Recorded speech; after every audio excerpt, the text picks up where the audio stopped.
It's a rare sight, friends. Christopher is sitting on the couch watching football. Happens once a week. More rare is me sitting in my pajamas in the middle of that game. That is true. He is a hard worker, that's for sure. That's not very chill. And a very common sight. These two dorks being dorks. What are you guys doing? What are you knuckleheads doing?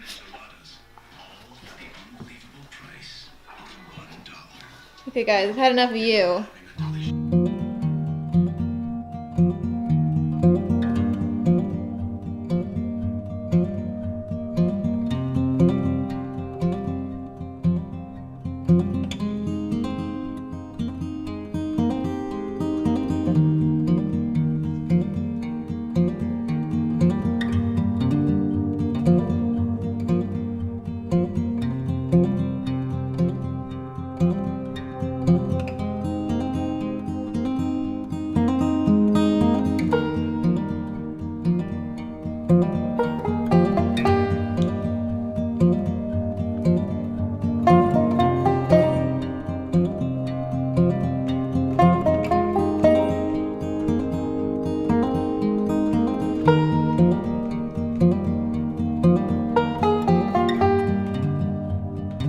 Hey friends, I hope you are all enjoying your weekend. Today I'm going to take you on a little winter farm tour and show you guys what it looks like at this time of the year. One thing I'm really looking forward to doing is sharing our farm during all the different seasons we get here in the Northeast. So come on a little journey with me as I walk around the farm. So I'm going to start by walking to the very end of the driveway. I'll walk you guys up the driveway. I'll bring you to see the animals and to see our little barn, and then I'll go to the very back of our property so you can see what it looks like back there. So we live on about 12.5 acres. We are in upstate New York / western New York. I think of it as upstate New York because we are higher up in the state. But a lot of people say that we're western New York. It really depends on where you are in the state and what you think, but we're just about 30 minutes outside of Rochester, New York, which is pretty close up to Canada. So we're pretty far north, but while we do get a lot of snow, we don't get extreme cold in the winter. Often we're getting 30 and 40 degrees with lows in the 20s, but it's pretty uncommon for us to get below 10 degrees. And very, very uncommon for us to get below 0. So we do get some of the most snow in the country here near Rochester. So it is a very snowy place in the wintertime. So here I am at the end of the driveway. So this gorgeous willow tree on the right. We have another beautiful one on the left. It's one of the first things I noticed when we saw this place. So you can see we have a pretty long driveway. It can be a little bit of a challenge to keep the snow off of the driveway in the winter. So we do have a little garden tractor that we attach a plow to in the wintertime to plow the driveway. And that's also in addition to our snow blower. But unfortunately, we do not have a large tractor or a plow on a truck or anything like that. So it does mean some early mornings for Chris on a work day, or maybe we're getting into work a little bit later than most because we have to clean this. But I love it. It's so peaceful to come into this long driveway and come to your home, and then to be able to have the big front yard is a real blessing to us too. So this is our front yard. And there's our little house. So I'll just show you guys a little bit of what that looks like. Our house is 1,700 square feet. That doesn't include our finished basement, which adds probably close to, I'd say maybe close to another 500 square feet. I'm not sure. So this is our dog run right here. It's actually attached to the house in one of our rooms in the house.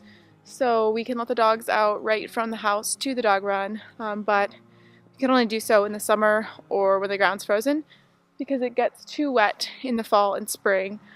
So we will eventually change out some of the footing and increase the drainage so that we can use it all year long, because it really is useful when we need to let the dogs out and we can't be outside with them. We don't have like invisible fencing or anything, so it's kind of hard to trust that they're not going to go running after something they see. So that area all right there actually is where I want to put in our orchard and berry patches. So I'm pretty excited about that little area, and we're going to start it off this spring. So I'm going to be ordering some heirloom apple trees, pear trees, peach trees, cherry trees. I think that's it. And then that's a lot, but and then I will be doing, strawberries, blueberries, blackberries, raspberries, all of that. And then I also want to do some nut trees, but I haven't done a lot of research. I know hazelnuts grow really well here, and I also know there's a hardy almond that we might be able to plant. But I'm not sure. I'm not so sure how that does. So I need to do a little bit more research. If you know what nuts grow well in the Northeast, feel free to comment below. I'm looking for some things that will be able to be harvested a little sooner rather than later. So the orchard will be something I will definitely be documenting as we put it in, and I'm really excited about being able to have fresh fruit from my yard. Over here is actually our original garden. It is 30 by 50 feet, and we are going to be at least doubling that next year. We are doing all no-till gardening starting this next year, so I'm really, really excited about that. This is our wood chip pile right there that we still haven't completely moved. And then you can see the outline of a few beds right in here that we've already started creating using wood chips and composted material. There's another one right there that we're working on. And then I'll add a fourth one right here, and there will be another big bed in front of this tree as well. Roosters love to crow. So right now I am standing right next to the garden and right in front of where the garden is going to be going, and actually our house is just right here, so it's really, really close to the back door, which is really easy to be able to go out there and do some work in the garden during the summer. You can hear which direction I'm headed in right now, which is towards the chickens. So as you walk away from our house and away from the garden in a little bit, we have our 2 chicken coops. So we have, first right here, we have our silkies, and they're in just a small little coop right now, but we are going to be expanding that into a larger coop eventually. And you can see this fencing that Chris is starting working on is going to be eventually their permanent run. So funny, even though they have like a fair amount of room in there, they all like to go in like one little section. They're so funny. I love these guys. So roosters are really loud. We have 2 of them, and they're both fairly loud. You can see them in the back over there. They're like guarding the hens. So this is our chicken coop. I'll just show you guys it real quick. Chris built this run. He actually followed the tutorial by Fresh Eggs Daily, Lisa Steele, for this run, and we are so happy with it. It's really nice to be able to have 2 barricades for predators. So we have the run door, but then we also have the coop door at night that also acts as a barrier and protects them from predators. So this is their coop. So when it's snowy out, Chris will feed them in here. They have way more nesting boxes than they will ever need. And then they have this really long roosting bar. So it's plenty of room for them. We only have about 12 in here. We could probably have 15 to 20 at most in this space, since they only really come in here at night. And other than that, they have this nice big run. So this was an Amish built coop, and we're really happy with it. I'm sure there's some little things we would change if we had built it ourselves, but overall we're really happy. And we do need to wash it. As you can tell, the white paint does get dirty really easily. It is all covered with hawk netting to keep the hawks out. We do have hawks here. We haven't had a problem so far, but that doesn't mean that we won't have a problem in the future. So doing everything we can to protect our flock is important when you have predators around. Those are our silkies and then our standard flock. I introduced them in another video all about chicken breeds and egg color. So that video you can find on our channel as well. Next up, right next to the chicken run, is this goat run that we built. So I'll show you guys a little bit of that. So we have 4 goats in here. 2 are twins, and 2 is a mother and daughter pair. They're right over there.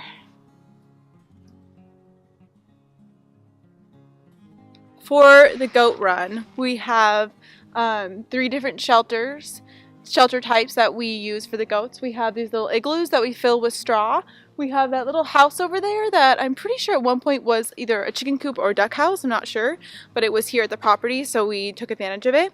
And then we also built this lean-to off of the barn. Chris did that in the fall. Eventually we'd like to wall in the sides, and so that it can also be closed in case we have some major inclement weather or some storm coming in and we want to keep them really warm, or in case we need to separate off a goat, we could have like different stalls in the shelter as well. So there are some cool plans we could have with that space. As you may have noticed, here is our little barn. We're actually completely redoing the barn. We are centering the door. We're going to be redoing the roof. We're putting in a metal roof. We're going to be painting the barn. This is the state of where it's at, and we're going to be doing a lot of changes. The first thing you'll notice is the loft on the left. So the loft is a great space for us. We have all of our hay stored for the year in this space. And we also have the little kitten set up in this space as well. We have, all of those bales in there, as well as a few of bales left on the left. And then this is where the kitten's kind of setup was. Chris made them this little hay hut, and they have their bed in there in the inside, and then he puts their food and water there. So that keeps them nice and cozy at night. But they really like the space. Speaking of the cats, hi Sage. We absolutely love these cats. We had no idea they would be as friendly as they are. But they are so sweet. They're so fun to have around. They keep us really entertained when we're outside working on stuff. So that's a little bit of our loft, and I'm gonna come down here and show you guys the barn. I'm sorry it's so dark. And here we have our feed and tack room. Right now it's just a feed room. Before this was just actually a stall, and we put in these cabinets. We cleaned it out and we added those feed bins, and I put little labels on them so that we just increased the organization just a touch. And I also have this nice little feed chart up here. But like I said, we're going to be doing some big changes to the barn, and this room is going to be part of it. We'll be putting concrete down, or at least crushed stone or pea gravel or something like that to make the drainage better. So when we moved in, this was a 5-stall barn with a tack room being a stall, and now it is a 4-stall barn. Currently we're not using any of the stalls. Our horses are actually outside 24/7 with access to a shelter, and then the goats have their shelter in their area, and we just don't have a need for any of the stalls at this moment. So we do have 2 on that side, and then we also have 2 right here.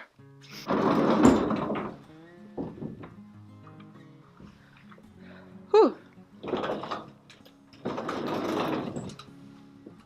So I am just in here in the horse shelter. As you can see, it's all roofed in, and it's 3-sided, so it keeps the wind away from them, and it keeps them nice and comfy in the winter time. And here is my horse TJ. He's my paint horse, and he's a big love bug, as you can see. Oh, he's all wet.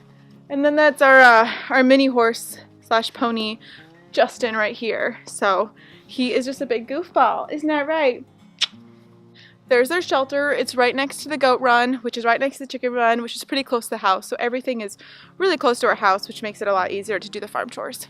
And then this little pasture right here, it's about probably a little over a ½ acre.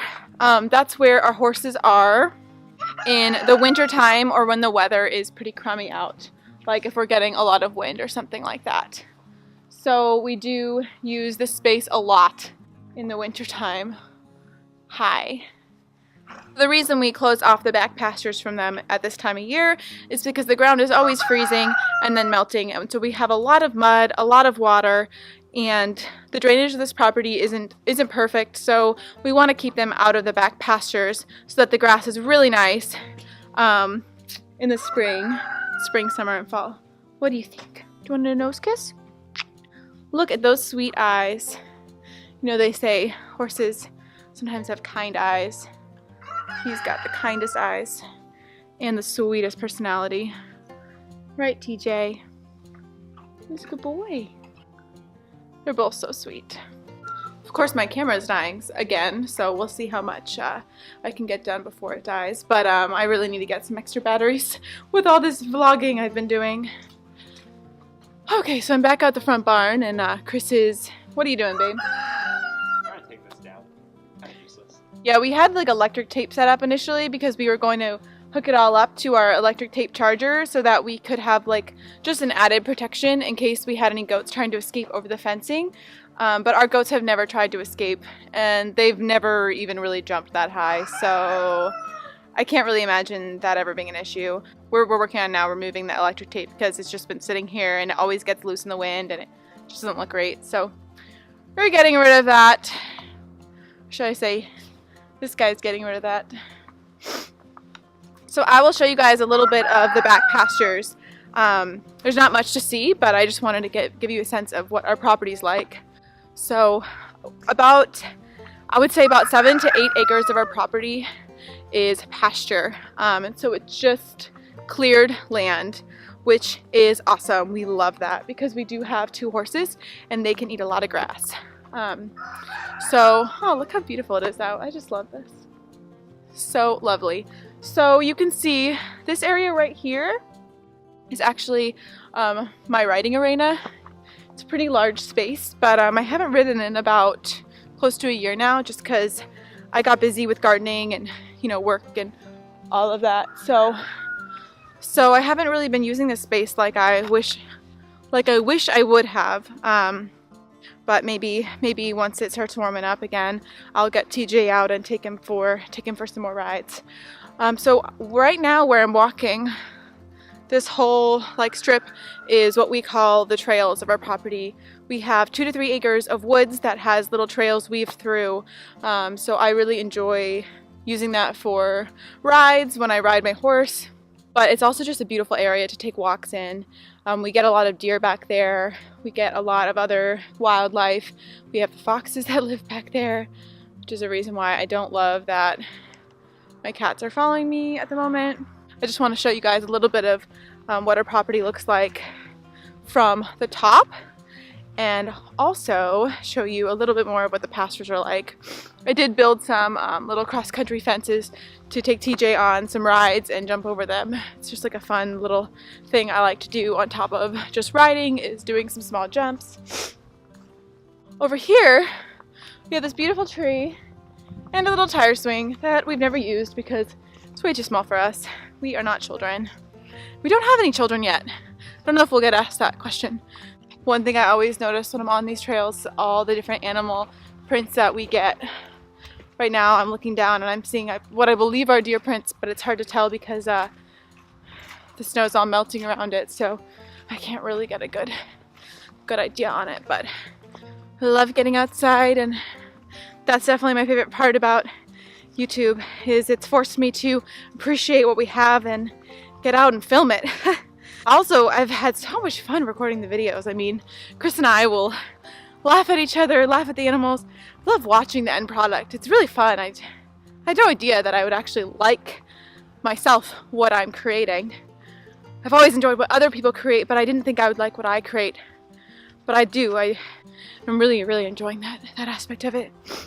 Obviously, I'm a little winded. I think I need to be working out a bit more. If this hill is too much for me.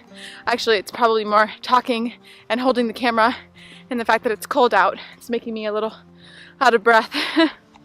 So I've made it to the very back right corner of our property, and I just want to show you guys a little bit about what it looks like from above.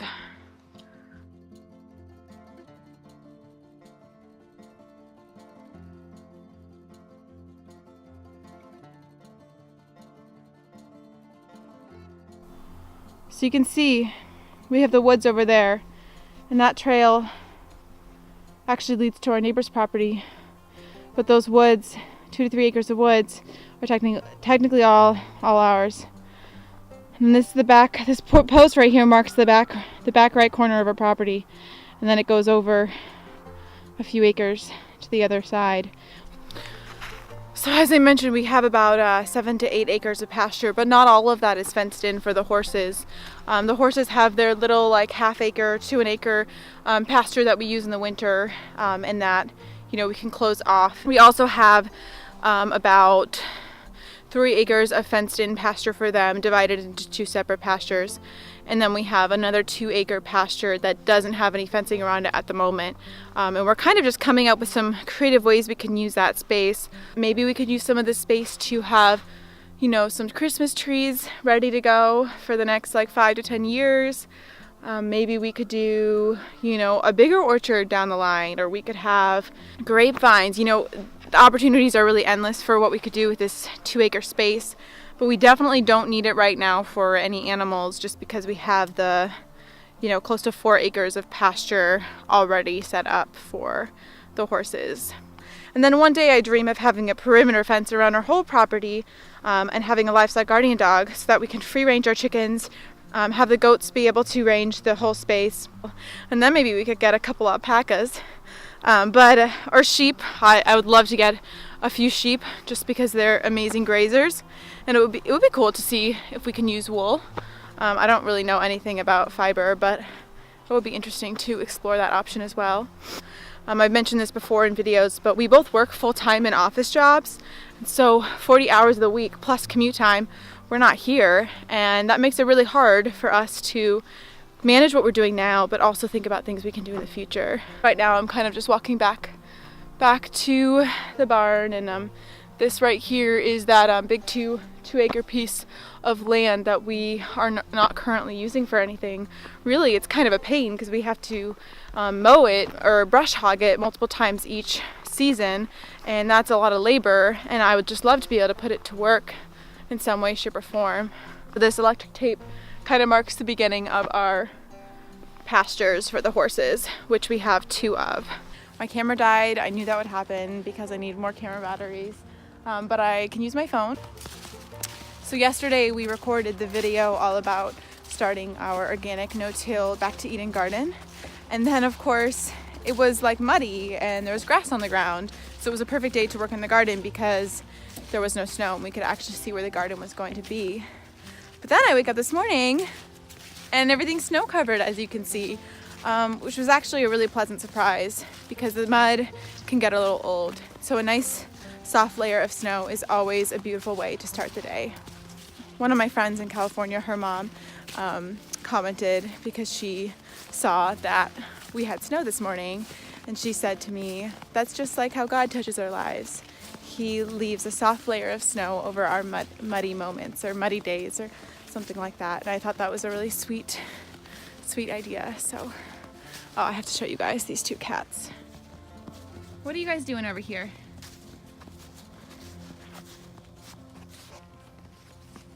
So I'm in the trails now, and as you can see, it's just so beautiful after the snow falls. So quiet. Just like a little bit of snow on like every little branch.